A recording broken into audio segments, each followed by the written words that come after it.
ନମସ୍କାର, ପ୍ରେଜ୍ ଦ ଲର୍ଡ। ଆସନ୍ତୁ ଆଜି ଆମ୍ଭେମାନେ ବାଇବେଲର ଏକ ମହାନ ବ୍ୟକ୍ତି ନୋହଙ୍କ ବିଷୟରେ ଜାଣିବା। ପୁରାତନ ସମୟରେ ପୃଥିବୀର ଲୋକମାନେ ପାପ, ହିଂସା ଓ ଅନ୍ୟାୟରେ ଏତେ ବୁଡ଼ି ଯାଇଥିଲେ ଯେ ମଣିଷ ପ୍ରତି ଦୟା ଭୁଲି ଯାଇଥିଲେ। ପରମେଶ୍ୱର ଏହା ଦେଖି ଦୁଃଖିତ ହେଲେ ଓ ପୃଥିବୀକୁ ପୁନର୍ବାର ଶୁଦ୍ଧ କରି ଏକ ନୂଆ ଆରମ୍ଭ କରିବାକୁ ଠିକ୍ କଲେ। ସେ ସମସ୍ତ ମଧ୍ୟରୁ ଏକ ଧାର୍ମିକ ଓ ସତ୍ୟବାନ ପୁରୁଷ ନୋହଙ୍କୁ ବାଛିଲେ।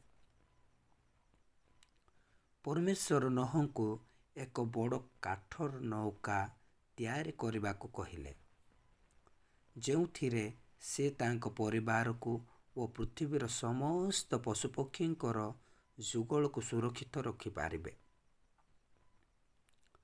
ନୂଆ ଏହି ଆଦେଶକୁ ସରଳ ମନେ ଗ୍ରହଣ କଲେ ଓ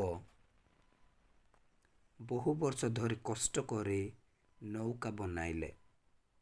ଗାଁର ଲୋକମାନେ ତାଙ୍କୁ ଉପହାସ କରୁଥିଲେ, ବର୍ଷା କେଉଁଠୁ ଆସିବ ବୋଲି ହସୁଥିଲେ।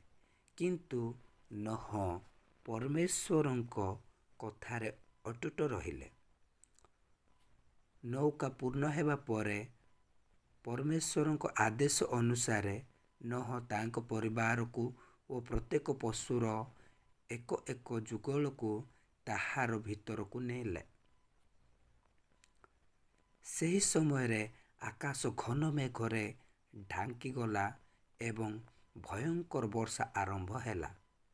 ଦିନର ପରେ ଦିନ ବର୍ଷା ହୋଇ ସମଗ୍ର ପୃଥିବୀ ପାଣିରେ ବୁଡ଼ିଗଲା। କିନ୍ତୁ ନୌକାରେ ଥିବା ନୋହ ଓ ତାଙ୍କ ପରିବାର ସୁରକ୍ଷିତ ରହିଲେ। ବହୁଦିନ ପରେ ପାଣି ଧୀରେ ଧୀରେ କମିବାକୁ ଲାଗିଲା। ନୋହ ପ୍ରଥମେ ଏକ ପକ୍ଷୀ, ପରେ ଏକ କପୋତକୁ ଛାଡ଼ିଲେ।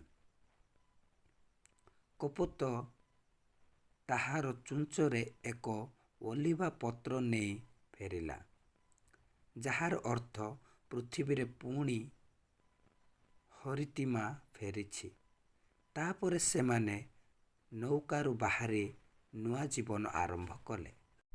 ଶେଷରେ ପରମେଶ୍ୱର ଆକାଶରେ ଇନ୍ଦ୍ରଧନୁ ଦେଖାଇ ନୋହଙ୍କୁ ପ୍ରତିଜ୍ଞା କଲେ, ପୁଣି କେବେ ସମଗ୍ର ପୃଥିବୀକୁ ଏପରି ପାଣିରେ ବିନାଶ କରିବେ ନାହିଁ।